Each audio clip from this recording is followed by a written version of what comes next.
Well,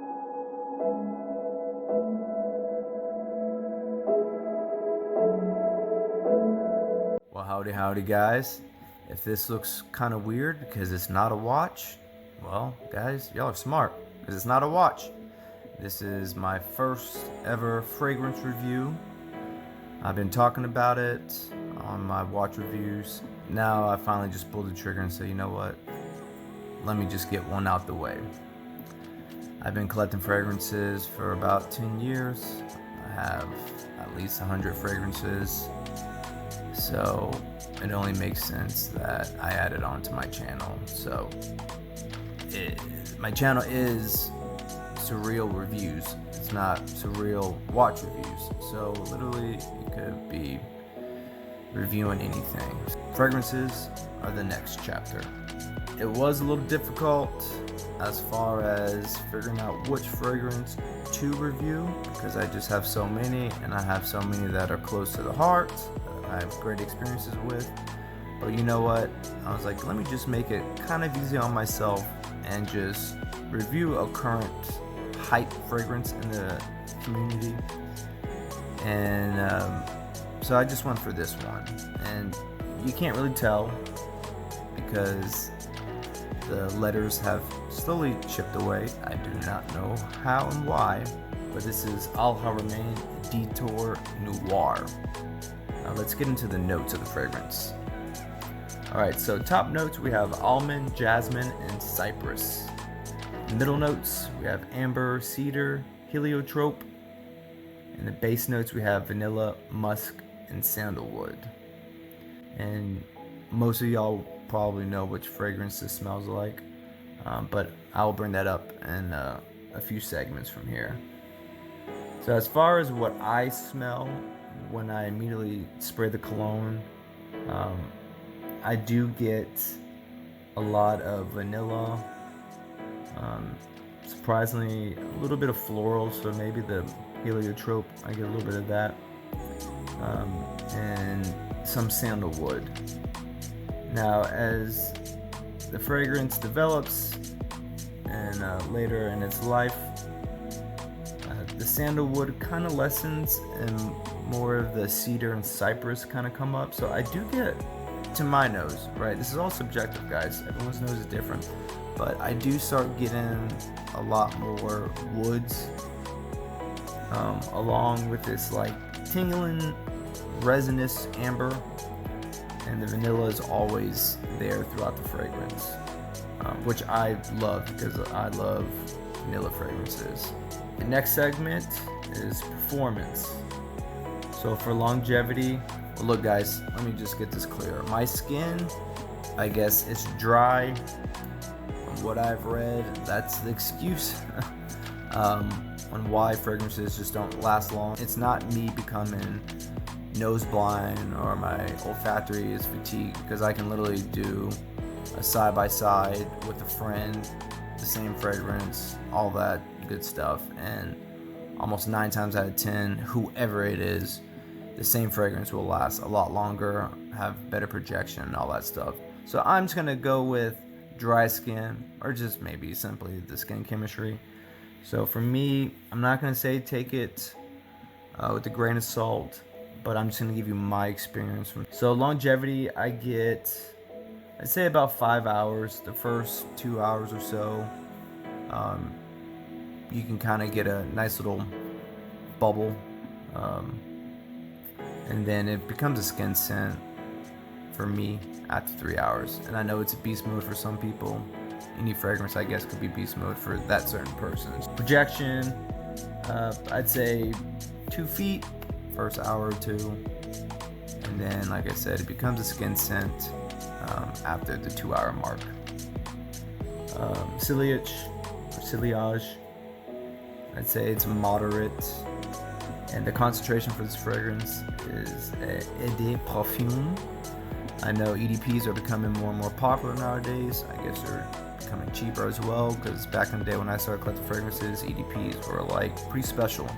When you had an EDP, you're just like, oh, I know I have a nice, expensive fragrance. But nowadays it seems like everyone is coming out with an EDP concentration, which, you know, hey, anything helps, especially someone like me that can't really push a fragrance too far because of my skin chemistry. Alright, next segment, what this smells like. Now, not all the fragrances that I have are going to be clones or inspired by fragrances. I do have a lot of original fragrances as well. It is a clone of Parfums de Molly LAYTON, kind of like the new Aventus on the current day. This fragrance, they claim it's unisex, but I would say it leans more towards the masculine or male side. I would say the age range would be 30-year-old on up. I can see how it can be slightly mature, but there is some youthfulness and playfulness in this fragrance. Now, I do have a bottle of Parfums de Molly LAYTON. It's actually pretty much in storage for the last couple years. I need to get it so I can open it and put that into circulation. I can actually, because of this fragrance that you're looking at, I can keep that bottle sealed in the box for now. I know people don't like doing percentages or anything like that as far as clones, but in my personal opinion, I would say, unless you have them side by side, many times when you have fragrances side by side, there are some nuances, right, between the original and the clones, but just from smelling it without any type of reference to the original, I mean, I would say this is probably a good 80 to 85%. So I think it's totally worth it for the price, in my opinion. Next segment, alternatives. There are a few more clones, and Boss Bottle, which is an original fragrance. That's gonna run you probably, depending on where you get it, if you get it off of eBay, where I get most of my fragrances from, probably between $30 to $45. Okay. The other clones, there's two that I'm gonna mention. First one is Leak Whites in Black. Now, I was looking at that recently. Prices were pretty crazy. I was seeing $90. When I saw it a few months ago, they're about half that, about $45. But it looks like either they're sold out at many places, or the supply is low and the demand is high. So prices have jumped to a little under $100, which to me is kind of crazy. The next alternative is Luxador Loyal Agar, and that is around the same price as the Lalique, which is around $90, which to me is ridiculous. At that price point, honestly, you might as well just get the original, or if you can get this, then get this fragrance. I would say those are your three other alternatives: the Lalique White and Black, the Luxador Loyal Agar, and if you want an original but is in that same realm, then Boss Bottle from Hugo Boss. And pertaining to the family, this is a amber spicy fragrance or oriental fragrance. Alright, bottle design. So you can see this is a quirky, cool Art Deco strange type of bottle. It's got the logo. Underneath the bottle, all Haramain, no information besides the logo. Atomizer is pretty good. I'll leave you a snippet of the atomizer. I'd say it's a good atomizer. It's not like a Dior Homme atomizer. Those are, in my opinion, the best. You can control the spray how much. You can't necessarily do that with this, but this gets you a good amount of juice per spritz. So I'd say the atomizer is good overall. The top, you can grab the cap, and it is snug onto the bottle, which is good. Now you do have to turn it around so it does fit properly, so you can't just put the cap on at any angle. It does have to be a special angle, but with that being said, it's going to stay on the bottle. It's glass. Top is this chrome plastic. It's got a very cool side design. Reminds me of a Versace fragrance. The lettering did chip off over time. I don't know how. Kind of strange. As far as price and availability. Now, with many of my fragrances, I will do research on many fragrances, go to forums and stuff like that, and I've ended up pulling the trigger on many clones or just original fragrances before any type of hype. Sometimes they don't even get the hype. This is definitely one of those. I got this fragrance before Ashton from Gent Sense made a review, which then blew this fragrance up and also blew the price up as well. I was reading on forums. I wanted a Layton clone just so I can keep my original bottle just sealed off just a little bit longer. And I was just in the mood for something that's like Layton. But at that time, that was around 6 months ago, I couldn't really find anything besides the L'Oreal Agar, which was, $70 to $90. I just wasn't going to spend that on a Middle Eastern clone. Someone had mentioned this on Reddit, but there weren't many reviews on this. Just a few people citing saying that it is a good Layton alternative. So I blind bought it, got it on eBay for like $23 to $25, shipped. And this is, like I said, literally right before the hype, which is a great deal.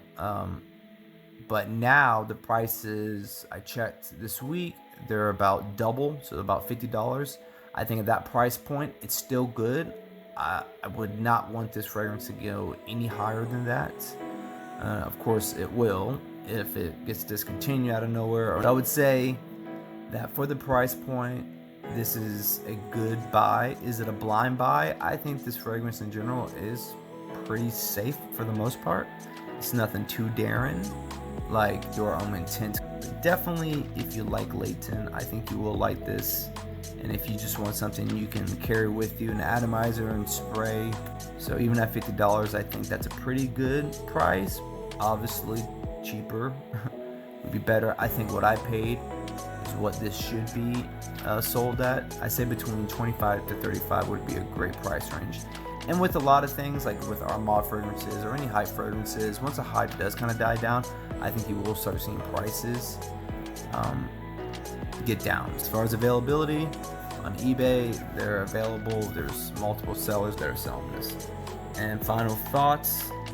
So that's what I was saying a few minutes ago. This fragrance, if you're into fragrances like Layton, then I think this fragrance is definitely worth the buy. I think it'll be great for date nights, a little bit cooler. Wouldn't really wear this in the middle of summer, especially here in Texas, where it's been like a record 100 degrees almost every day for the last couple of months. I would say, at least here, I'd probably wait until, mid-fall to winter to wear this. Maybe early spring, just because of that amber and that vanilla. I think will come out really nicely in cooler weather. Could you wear this on a summer night? Sure, maybe in San Francisco or somewhere that's really cool. But for the most part, I would wait till a little bit cooler months. And some could say you can wear this to the office, but I'd say because of that amber resinous vanilla smell, it's probably a little bit more appropriate in casual settings. But that's my opinion. It's kind of like with watches. If you like the smell, wear it. You can wear it whenever, however. That's on you at the end of the day. This is just general rule of thumbs and stuff like that. But overall, I'd say that this would definitely be a recommendation for anyone looking for Layton. And I want to give a shout out to two people before I go. I want to say thanks to Mark from Voodoo Love TV. Go check him out, subscribe to him. He's got some great content. He and his lady, Mel, they do reviews on many things, but fragrances is one of them, and that's how I found out about their channel. Great people. Mark's an awesome guy. And another shout out to Kellen from Scents of South Jersey. I'll leave that on the screen as well. Voila. Check out his channel. He does a lot of older vintage fragrances, which to me hold a special place in my heart because a lot of the fragrances that he reviews, they're nostalgic for me, but probably for a lot of people, honestly. And it's kind of cool that there's a channel that kind of focuses on the non-contemporary fragrances, which don't get as much love as they should, in my opinion. And what he's doing is great because he's pushing it to the forefront that, hey, you know what? not smelling like, you know, a young prepubescent teen is not a bad thing. I'm just kidding. No, but I like that he does review fragrances that just don't get as much love these days. Maybe at one time they were on top of the world, but these days, you know, they've been kind of forgotten. So that's good that he kind of brings them back to life. So cool. So thanks to you two guys for, you know, helping push me to, you know, actually start making fragrance reviews. So I appreciate it, guys. So like always, guys, like, comment, share, subscribe. Don't be shy. Maybe I can make a little phrase at the end of my videos. Who knows? I don't know. Off into the next one, guys. See ya.